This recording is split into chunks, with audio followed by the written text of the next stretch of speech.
खुदावंद के अजीम नाम में आप सब पर सलामती हो।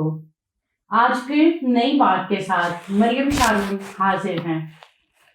अजीजों, आज एक और नई बात आपके साथ शेयर करना चाहती हूँ। आपने भी नोटिस किया होगा कि घर में जब बच्चों से कोई गलती से पानी गिर जाए, चाय गिर जाए, कोई भी चीज़ वटेवर कुछ भी गिर जाए तो हम क्या करते हैं? हमारा रद्द अमल क्या होता है? एकदम हम बच्चों को या तो एक थप्पड़ लगा देते हैं या खूब डांट डपट करते हैं। और बहुत बार ऐसा हुआ है कि घर का माहौल खराब हो जाता है। बहुत से लोग ऐसे हैं, मैं नाम नहीं लूंगी, लेकिन ऐसा होता है कि जब सुबह के वक्त बच्चे जल्दी में हैं, स्कूल के लिए तैयार हो रहे हैं और ड्यूटीज पे जाना है, पेरेंट्स ने भी, और जल्दी जल्दी में कुछ ना कुछ गलत हो जाता है बच्चों से, तो माँ बाप डांट डपट करते हैं, उससे उनका अपना मूड ऑफ होता है और फिर सारा दिन भी खराब होता है।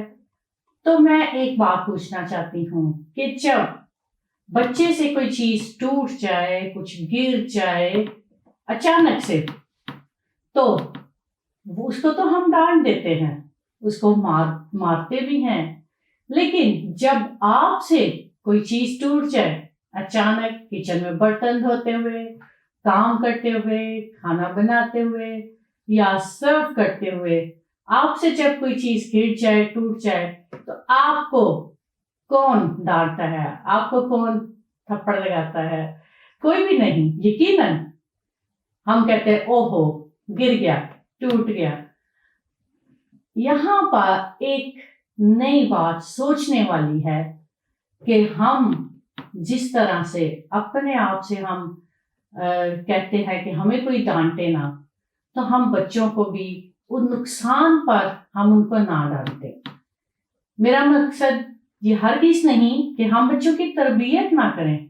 हाँ, जब बच्चे नाफरमानी करते हैं तो हम उनको जरूर डांटें, एक बार, दो बार, और अगर वो नहीं बात मान रहे, अगर वो हुक्म नहीं मानते, अगर पेरेंट्स का फॉलो नहीं कर रहे, उनको उनकी अच्छी बातों को उनका ओबे नहीं कर रहे, तो फिर तो यकीनन बच्चों की तरबियत करनी है और कलाम के मुताबिक उनको छड़ी के साथ भी तरबियत देनी है।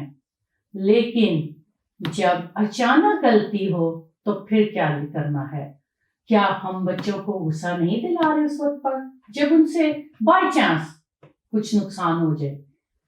कलाम हमें इस हवाले में क्या कहता है? मुझे एक आयत याद आती है ऐसे मौकों पर। कलाम में लिखा है, इफ्सियों का खत 6 बाब और उसकी 4थी आयत में लिखा है, ए औलाद वालों, तुम अपने फर्जंदों को गुस्सा ना दिलाओ, बल्कि खुदावन की तरफ से तरबियत और नसीहत दे दे कर औलाद की परवरिश करो।